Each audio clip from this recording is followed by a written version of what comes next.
You know, I still can't wrap my head around what happened to me. Even now, I'm in denial, questioning if it was real or not. That's actually why I've been avoiding joining you all for a while. But a few days ago, I remember you saying you wanted to hear a story related to the medical field. Well, this one is exactly that, and it happened to me this very year. I live in Michigan, and until recently, I worked as a home visiting physician. Basically, we check on patients who can't leave their homes or can't afford to go to the hospital, elderly folks, low-income individuals. Our appointments are scheduled about a month in advance, so we always know which days we'll be visiting which patients. If you've been to Michigan, you might know about the abandoned neighborhoods in Detroit. Some places are just clusters of burnt-out or empty houses, with maybe one house standing intact in the middle. I never really felt afraid of such areas, at least not in the way you'd expect. Sure, there's always the concern about crime, but in this profession, we're treated with a lot of respect, so I never had a reason to be scared. But what happened that day? I still haven't been able to figure it out. So I arrived at the patient's house and knocked on the door. It was already slightly open, so I stepped inside.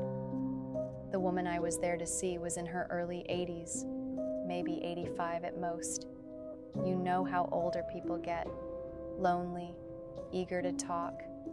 Most of their families move away or just stop visiting, so they're left on their own. It was February, and it was freezing outside. Most people keep their homes super warm in winter, but hers was strangely cold.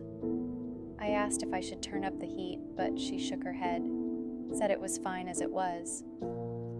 As part of my routine, I started asking her about her medical history.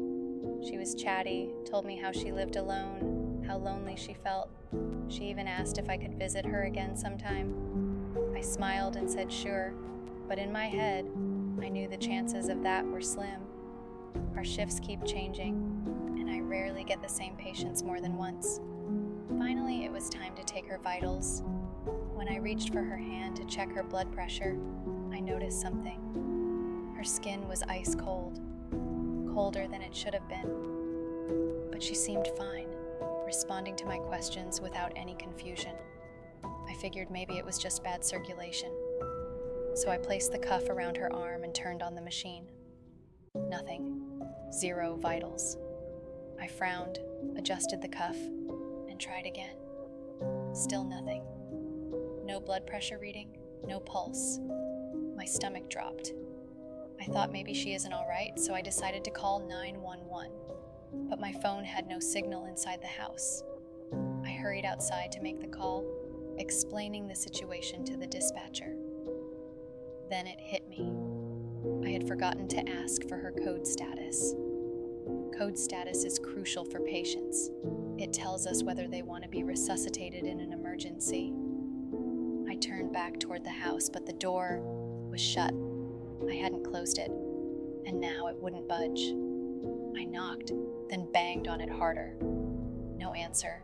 Then from behind me, a voice. A woman's voice. "You need help?" I turned to see a neighbor standing nearby, watching me curiously. Relieved, I told her, "Yes, I have a patient inside. She's unresponsive, and I need to get back in."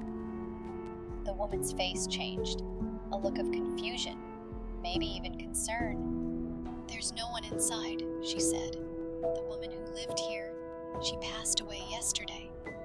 I froze. My mind couldn't process what she had just said. "No," I insisted. "I was just inside. I spoke to her. She told me about her life. She held my hand. The woman shook her head.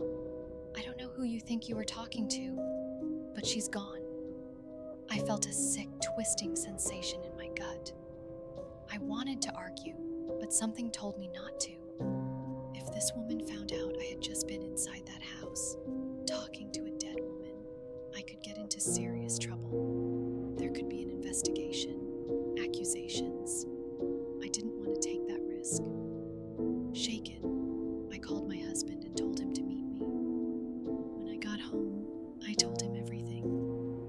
But even he didn't quite believe me. And honestly, for a while, I convinced myself that maybe I had imagined it. But then I checked my records.